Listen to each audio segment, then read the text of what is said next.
Hello, 10th graders. All right, so we're moving off of the Constitution and on to presidents. We're going to start talking about our first president, George Washington. Um, you've probably learned about him a lot over the years, and you're going to learn a little bit more, hopefully, something new through me, but a lot of this stuff you may know. and so, um, the first thing you need to know about George Washington is that he set a number of precedents. Um, he was the president, but he set precedents, meaning he set examples for the future. Okay. Um, and one of the key things is he realized, okay, he looked at Article 2 of the Constitution, which lays out all the powers of the presidency, and he's like, I can't do this job alone. And so he created four cabinet posts. Okay. Um, these cabinet posts had to be approved by Congress, but he he kind of he suggested them. So he created a Treasury Department, which was in charge of the finances of the country. Very important right now as we are heading into a massive recession. Um, the State Department, which is in charge of foreign affairs. The War Department, which we now call the Department of Defense, which is in charge of the military and stuff like that, and the Justice Department, which enforces laws. Okay. Um, so his first Treasury Secretary, uh, and the first Treasury Secretary of all time, is now very famous because of Lin Manuel Miranda and the musical on Broadway is Alexander Hamilton. Okay, there he is, handsome fella.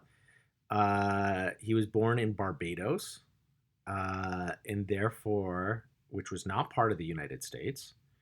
And so he actually never runs for president because he cannot run for president because you have to be born a natural born American citizen. Now they're nowadays they argue, hey, if you're born, let's say, um, you're born in another country, you're born in Japan, but your parents are both Americans, then you are a natural born American citizen because your parents were American citizens. He was a self-made man. His father had left home. Um, he left home. He was really never there. His mother died when he was young, like preteen. He started clerking for a shipping company. Um, he's not very tall. He's 5'6", shorter than me. So anyone who's shorter than me is not very tall.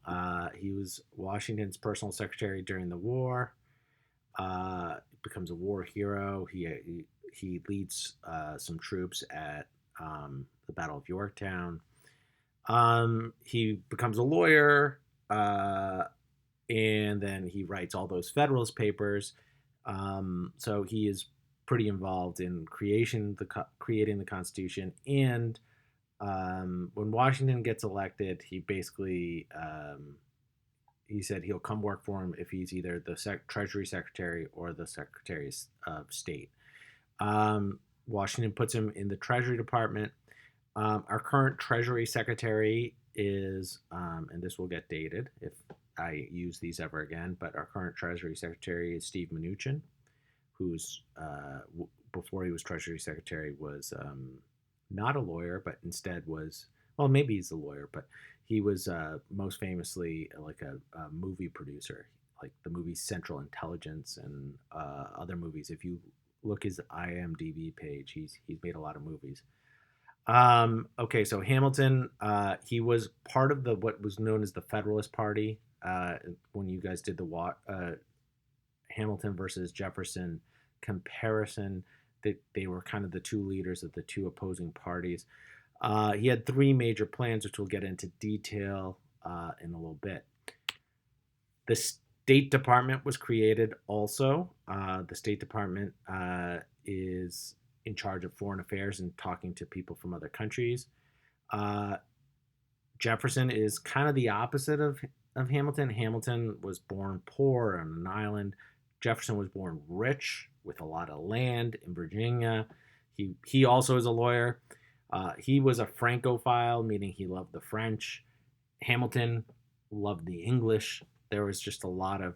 Uh, Jefferson obviously becomes the third president. Um, and Jefferson also had a hard time kind of getting Washington to listen to him. Washington was really a lot closer to Hamilton, so Hamilton got a lot more stuff pushed through. Um, War Department, which we, as I said before, is the Defense Department now, was started by Henry Knox, who is from our home state of Massachusetts. He was also a general closely tied to Washington. Done. He had gotten the cannons from Fort Ticonderoga in the Revolution. He had been at the Battle of Trenton. He was his big thing was build up the arsenal of the U.S. because it was pretty much bare. He also pushed for the creation of the Navy, which doesn't happen until Adams is president, but he's kind of behind that. Justice Department was uh, the leader of the Justice Department is called the Attorney General. Um, our current Attorney General is called Bill Barr. But the first one was Edmund Randolph. He later becomes Secretary of State, and then he was forced to resign from Secretary of State because of he was kind of doing some shady stuff. As Secretary of State, he was having a secret correspondence with France, which led to him standing down. He also, later on, when Aaron Burr is on trial for treason, which we'll get to during the Jefferson notes, he acts as his lawyer. So he kind of sticks around in politics, but he's kind of the most forgettable of the original cabinet. All right, so there were a number of problems that they had to solve, okay?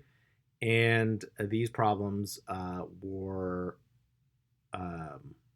pretty large. First, the federal government owes money to Dutch bankers, France, and the United States citizens. Okay, so they owe money to people abroad, but also a lot of U.S. citizens were buying bonds, which are these like IOU papers that said, the government owes me money for I'm loaning the government money to fight the Revolutionary War. Well, they owed a ton of money, and since they under the Articles of Confederation could not tax people, they needed to pay people back. Okay, and so this was a major problem.